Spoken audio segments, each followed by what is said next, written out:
Good morning. कल अपन पढ़े थे राजनीति शास्त्र का क्षेत्र और आज अपन पढ़ेंगे राजनीति शास्त्र के अध्ययन की पद्धतियां, यानी कि राजनीति शास्त्र को हम किस किस अध्ययन के माध्यम से स्टडी कर सकते हैं, पढ़ सकते हैं। ठीक है ना। तो ये फर्स्ट ईयर में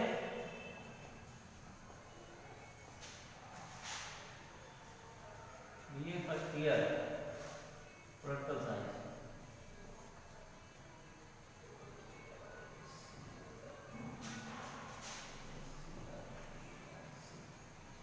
ये फर्स्ट ईयर पॉलिटिकल साइंस में पेपर फर्स्ट है,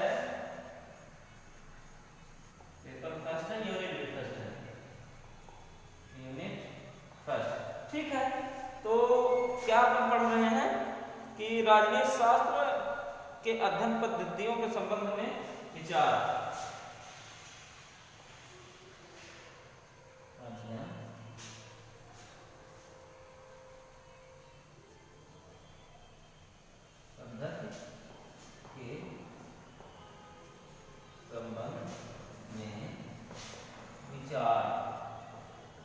ठीक है ना।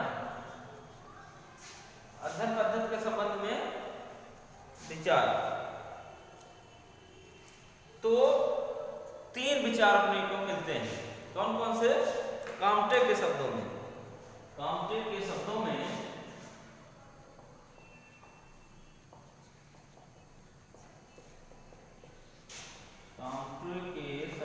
ठीक है ना। क्या क्या मिलता है?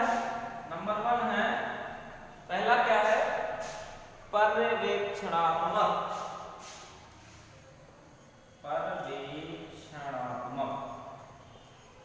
ठीक है, पर्यवेक्षणात्मक।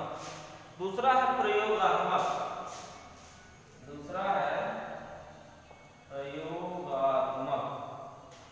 और तीसरा है तुलनात्मक। ठीक है। तो काम्टे ने जो राजनीति शास्त्र के अध्ययन पद्धतियां बताया है वो मुख्य रूप से 3 प्रकार से बताया। पहला है पर्यवेक्षणात्मक, दूसरा प्रयोगात्मक और तीसरा तुलनात्मक। अब तीनों को हम अलग अलग करके समझ लेते हैं। ठीक है ना। तो पर्यवेक्षणात्मक का तात्पर्य होता है परीक्षण करना, ऑब्जर्वेशन, ऑब्जर्व करना, चीजों को देखना और देख करके समझ करके उसका पर्यवेक्षण करके और किसी नतीजे तक पहुंचना, पर्यवेक्षणात्मक कहलाता है। प्रयोगात्मक का मतलब जो चीज हम पर्यवेक्षण के दौरान जो नॉलेज अपने को प्राप्त होती है, जो ज्ञान प्राप्त होता है, उसका हम प्रयोग कर दें। यानी कि जो चीज अपने को समझ में आई है उसका हम जमीन स्तर पर उसको प्रयोगात्मक तरीके से उसमें देखें कि क्या सही है अथवा नहीं है। अगर प्रयोग में वह सत्य साबित होता है तो वहां पर माना जा सकता है कि प्रयोगात्मक विधि है। तीसरा है तुलनात्मक यानी कि कंपैरेटिव। तुलनात्मक से तात्पर्य सीधा सीधा यह है कि हम देखते हैं कि किसी चीज को तुलना करने के लिए हमको उसके समकक्ष रखना पड़ता है, किसी अन्य चीज के समकक्ष रखना पड़ता है। जैसे मान लीजिए कि कोई प्रोडक्ट है तो 2 कंपनियों के प्रोडक्ट हो गए, दोनों कंपनियों के प्रोडक्ट को हम आपस में रखेंगे और देखेंगे कि कौन बेहतर है, यानी कि तुलना करेंगे। ठीक है ना, तुलनात्मक विश्लेषण करेंगे। तो यह एक राजनीति शास्त्र के अध्ययन की पद्धति के अंतर्गत तुलनात्मक पद्धति भी आती है। ठीक है। अब ब्लंटसली ने बताया है, ब्लंटसली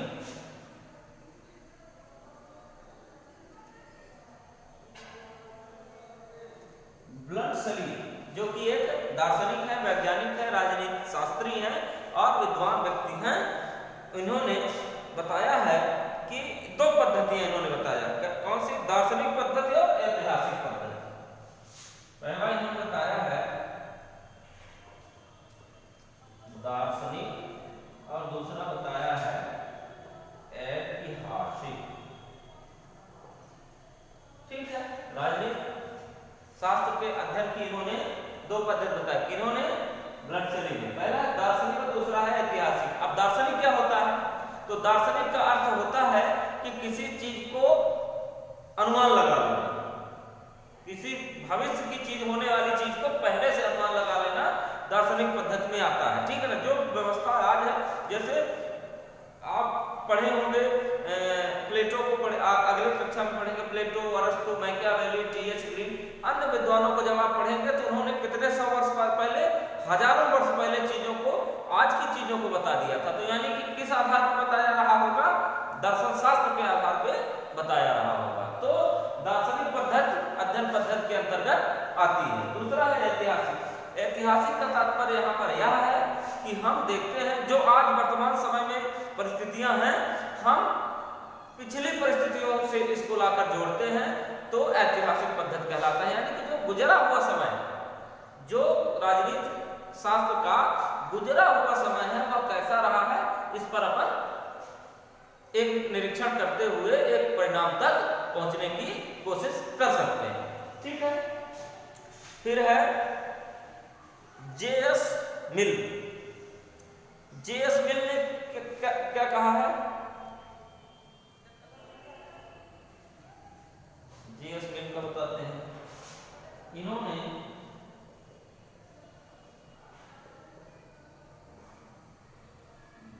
जे.एस. मिल ने 4 प्रकार के अध्ययन पद्धतियां बताया। पहला है रासायनिक या प्रयोगात्मक। पहला है रासायनिक या प्रयोगात्मक।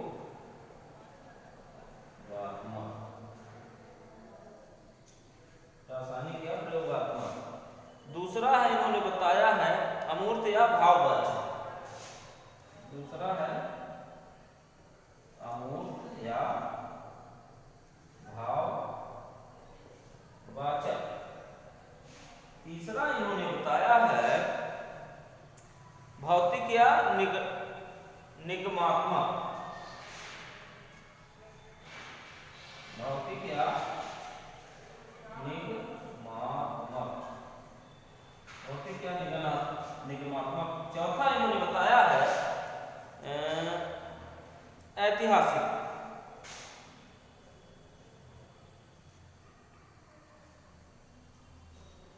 ऐतिहासिक, ठीक है ना। ब्लडसली ने, सॉरी, जे.एस. मिल ने राजनीति शास्त्र के अध्ययन पद्धति के संबंध में 4 प्रकार बताए हैं कि 4 प्रकार से राजनीति शास्त्र का अध्ययन किया जा सकता है। पहला इन्होंने बताया है रासायनिक या प्रयोगात्मक। दूसरा इन्होंने बताया है अमूर्त या भाववाचक। तीसरा इन्होंने बताया है भौतिक या निगमात्मक। और चौथा इन्होंने बताया है ऐतिहासिक। अब हम एक एक करके चारों को समझते हैं कि चारों का अर्थ क्या होता है। तो पहले का अर्थ होता है, जैसा कि आपने यहाँ पे पढ़ा था, प्रयोगात्मक। प्रयोगात्मक रासायनिक या प्रयोगात्मक का मतलब वही चीज होता है कि चीजों को, तथ्यों को सामने रख करके अब प्रयोग करें, चीजों को प्रयोग करें, तब जाके एक परिणाम तक हम पहुंच सकते हैं। ठीक है ना। दूसरा है अमूर्त या भाववाचक। अमूर्त का मतलब जिसका कोई आकार या रूप न हो। अमूर्त जो एक भाव के माध्यम से जिसको अपन पढ़ें, पहचान पाए, ठीक है ना, उसको हम अमूर्त या भाववाचक कहते हैं, उस पद्धति को। और तीसरा है भौतिक या निगमात्मक। भौतिक का मतलब होता है कि मूर्त रूप। भौतिक ऊपर वाला अमूर्त है, नीचे वाला भौतिक है। भौतिक का मतलब मूर्त रूप, उसका एक फिजिक यानी कि उसका एक स्ट्रक्चर जरूर होगा। ठीक है ना। तो भौतिक या निगमात्मक पद्धति कहलाती है। चौथा है ऐतिहासिक। ऐतिहासिक जैसा कि हम पहले भी पढ़ चुके हैं कि ऐतिहासिक का तात्पर्य पिछले समय में क्या परिस्थितियां रही हैं, और उन पिछली परिस्थितियों के आधार में हम आज की परिस्थितियों को अध्ययन कर सकते हैं। ठीक है। तो ये 4 इन्होंने बताया है। अब बताया है, किसने बताया है? 10 लेंद्रे, फ्रांसीसी विचारक है। इसको मिटा देता हूं मैं।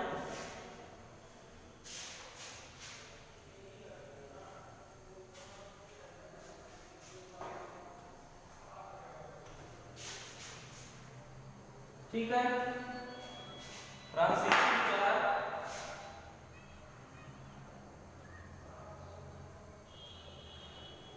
फ्रांसीसी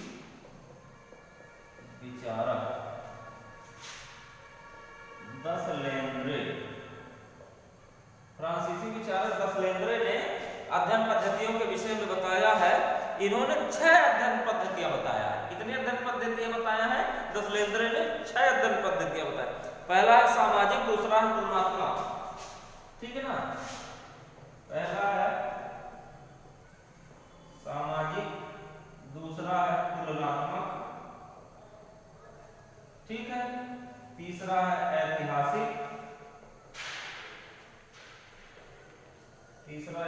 ऐतिहासिक है। चौथा है सैद्धांतिक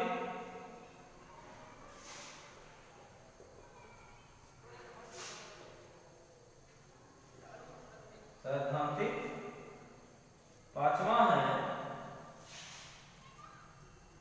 न्यायिक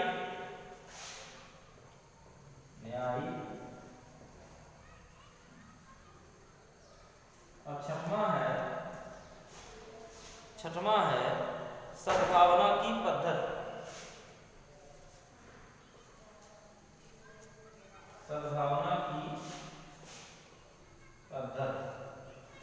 ठीक है ना। अब जो फ्रांसीसी विचारक ब्रसलेंद्रे हैं, इन्होंने अध्ययन पद्धति के संबंध में छह सिद्धांत बताए, यानी कि 6 टाइप्स बताए, प्रकार बताए। 6 प्रकार से राजनीति शास्त्र का अध्ययन किया जा सकता है। तो पहला क्या है? सामाजिक, दूसरा तुलनात्मक, तीसरा ऐतिहासिक, चौथा सैद्धांतिक, पांचवा न्यायिक और छठवां सद्भावना की पद्धति। अब हम क्रमशः इनको समझ लेते हैं।